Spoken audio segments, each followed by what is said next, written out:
श्री स्वामी समर्थ. मित्रांनो, नाट्यछंदमध्ये आपलं स्वागत आहे.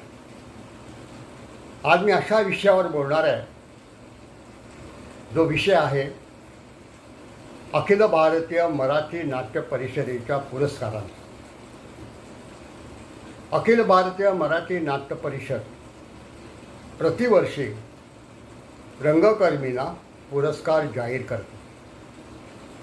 तसे नाटकाला, अभिनेत्याला, दिग्दर्शकाला आणि इतर तांत्रिक बाबींना इतर संस्थांचे, वाहिन्यांचे पारितोषिक असतात. परंतु रंगकर्मींना अखिल भारतीय मराठी नाट्य परिषदेच्या पुरस्काराचं आकर्षण आहे.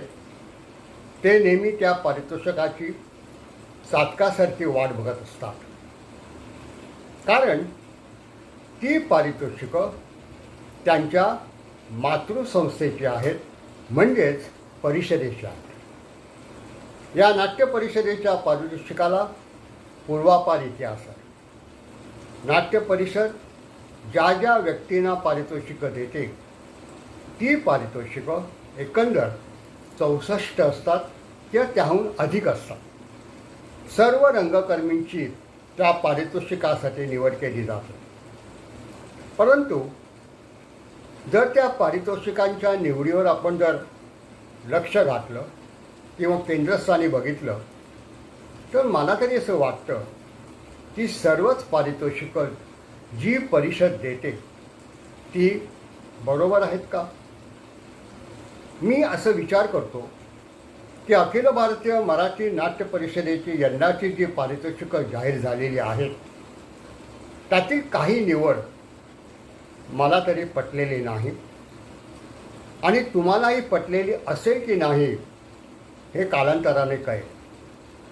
आणि ज्या वेळेला 14 जून गोविंद बल्लाळ देवल यांचा स्मृतिदिन अखिल भारतीय मराठी नाट्य परिषद साजरा करते आणि त्यावेळेला पारितोषिक वितरण सोहळा होतो, त्यावेळेला रंगकर्मींची आपापसात त्या पारितोषिकांबद्दल चर्चा ही नेहमीच होत असते. यंदाही त्या चर्चेला ऊत येईल असं मला प्रामाणिकपणे वाटतं. का वाटतं? ते पारितोषिकेच्या निवडीमुळे. मित्रांनो, यंदा अखिल भारतीय मराठी नाट्य परिषदेने ज्येष्ठ अभिनेते दिलीप प्रभावळकर यांना जीवनगौरव पुरस्कार देणार आहे. तसेच ज्येष्ठ अभिनेत्री स्वाती चिटणीस हिलासुद्धा जीवनगौरव पुरस्कार प्रदान करण्यात येणार आहे.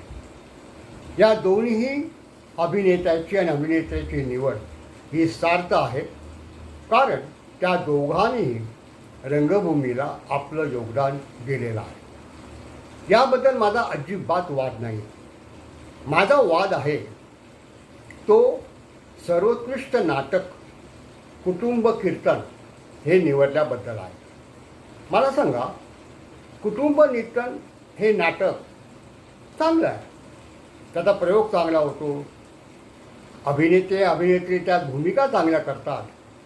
परंतु भूमिका आणि करुणाष्टकं ही दोन नाटकं त्या नाटकापेक्षा कमी दर्जाची आहेत का?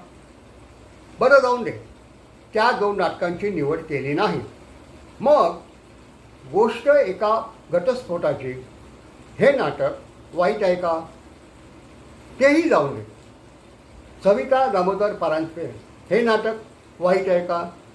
म्हणजे असा ज्या वेळेला विचार आपण करत बसतो त्याच वेळेला आपल्याला वाटतं की ही जी निवड नाट्य परिषदेची कार्यकारिणी समिती करते त्याच्यामध्ये काहीतरी घोळ आहे. ह्या सर्व कार्यकारी समितीच्या सदस्यांनी ज्या वेळेला नाटकं आलेली आहेत ती नाटकं पाहिलेली आहेत का, हा माझा एक प्रश्न आहे. नाटकाचं सर्वोत्कृष्टपणा हा कोण ठरवतो? तर ते कार्यकारी समिती ठरवते. प्रत्येकाची मतं असतील, मलाही माझी मतं असतील आणि प्रेक्षकांची सुद्धा मतं असतील. निवड कशी करायची हे त्यांनी बघायचं. दुसरं मला सांगावंसं वाटतं की करुणाष्टक जे नाटक आहे, या नाटकाचा लेखक आणि दिग्दर्शक प्रामुख्यानं त्या नाटकात आपल्याला दिसतो. नाटक पाहताना आपल्याला तो जाणवतो आणि त्यावेळेला आपण म्हणतो त्या नाटक डिरेक्शन केलं त्याने. करुणाष्टक नाटकाच्या लेखकाला म्हणजेच प्राजक्त देशमुख याला नाट्य परिषदेचं सर्वोत्कृष्ट लेखक म्हणून पारितोषिक दिलेलं आहे. आणि भूमिका नाटकाचा जो लेखक आहे याची निवडच केलेली नाही. मग मनात प्रश्न असा येतो, भूमिका नाटक लिहिलेलं आहे, ते नाटक लेखनात सर्वोत्कृष्ट आहे आणि करुणाष्टक प्राजक्त देशमुख यांनी जे दिग्दर्शित केलेलं आहे ते सर्वोत्कृष्ट आहे. असं असताना जी निवड केलेली आहे ती मला न पटणारी आहे आणि म्हणून मी आज त्याबद्दल बोलतोय, पोट तिडकीनं बोलतोय. मित्रांनो, अजून एक मला खटकणारी गोष्ट अशी आहे की सर्वोत्कृष्ट अभिनेता म्हणून संकर्षण करारे यांची निवड केलेली आहे. चांगलं आहे. कुटुंब कीर्तनमध्ये त्यांनी चांगली भूमिका केली आहे, त्या भूमिकेला जागला आहे असं मी म्हणेन. परंतु भूमिकेमधील भूमिका नाटकातील सचिन केळेकर त्याच्यापेक्षा उजवा नाही आहे का? किंवा बोलवता धनीमधला क्षितिज दाते त्याच्यापेक्षा उजवा नाही का? किंवा गोष्ट एका घटस्फोटाची मधील संग्राम समेत हा त्यापेक्षा उजवा नाही का? मग या तिघांची निवड का केली नाही हा प्रश्न मला तरी पडलेला आहे. असो, त्याबद्दल तुम्ही काय बोलणार, मी काय बोलणार हा प्रश्नच नाही आहे, कारण निवड कार्यकारिणी समितीने केलेली आहे. मित्रांनो, प्रकाश योजनेचं पारितोषिक किशोर इंगळे यांना कुटुंब कीर्तन या नाटकाबद्दल मिळालं. नाही, कुटुंब कीर्तनची प्रकाश योजना सर्वसाधारण आहे, परंतु शीतल तळपदे या प्रकाश योजनाकारांनी सविता दामोदर परांजपे या नाटकात जी प्रकाश योजना केलेली आहे ती मला तरी वाटतं सर्वोत्कृष्ट आहे. त्याची निवड झालेलीच नाही. सर्वोत्कृष्ट अभिनेत्रीमध्ये पर्ण पेटे आहे, बरोबर, तिची निवड योग्य आहे. परंतु शिवानी रांगोळे हिने शंकर जयकिशन या नाटकात जी भूमिका केली आहे, इतकी लक्षणीय भूमिका केली आहे, तिची निवड होऊ शकत नाही हे सुद्धा मला न पटणार आहे. तसेच कुटुंब कीर्तनमधली तन्वी मुंडले ही जी अभिनेत्री आहे तिने काय झकास काम केले. म्हणजे मी तर असं म्हणेन की तन्वी मुंडले यांनी आपला संकर्षण करारे याला प्रत्येक प्रवेशात जो आपण म्हटलं जातं की खाऊन टाकलंय तसं झालेलं आहे. तिची निवडसुद्धा केलेली नाही. आता संगीत नाटकाबद्दल मी बोलणार आहे. संगीत नाटकामध्ये बोलवता धनी या नाटकास संगीत नाटक म्हणून परिषदेने बक्षीस दिलेलं आहे, पारितोषिक दिलेलं आहे. संगीत म्हणजे नाटकात एखाद्या गद्य नाटकात गाणी आली म्हणजे संगीत नाटक, का खरोखर संगीत नाटक ज्या लेखकाने लिहिले ते संगीत नाटक, हा एक मला मोठा प्रश्न पडलेला आहे. डबल लाईफ हे रंगशारदेचं नाटक जे संगीत नाटक आहे, वेगळ्या पठडीतलं आहे, त्याचीसुद्धा पारितोषिकासाठी गणना केलेली नाही, हे सुद्धा मला न पटणार आहे. हे सगळं पाहत असताना कार्यकारी समिती निकाल देताना कुणाच्या दडपणाखाली होती का हा एक सुद्धा प्रश्न मला सध्या सतवत आहे. आता त्यामुळे वादंग माजेल, पण मी जे आहे ते स्पष्टपणे बोलले की हे पारितोषिकं एखाद्या खिरापतीसारखी वाटलेली आहेत आणि ते वाटल्यामुळे या पारितोषिकावरचा विश्वास हा उडालेला आहे.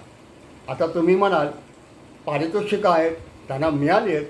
नाही, पारितोषिकं दिली त्याचा बदल होण्याने सर्व मान्य आहे, पण मला एक विनंती करावीशी वाटते अखिल भारतीय मराठी नाट्य परिषदेला की अखिल भारतीय मराठी नाट्य परिषदेने पुढल्या वर्षापासून एक निवड समिती तयार करायला पाहिजे, निवडली पाहिजे. सुधीर दामले ज्यावेळेला नाट्यदर्पण रजनीसाठी नाटकांना पारितोषिकं द्यायची, त्यावेळेला ते 1 जानेवारी ते 31 डिसेंबर या वर्षाच्या कालावधीसाठी परीक्षक मंडळाची नियुक्ती करायची.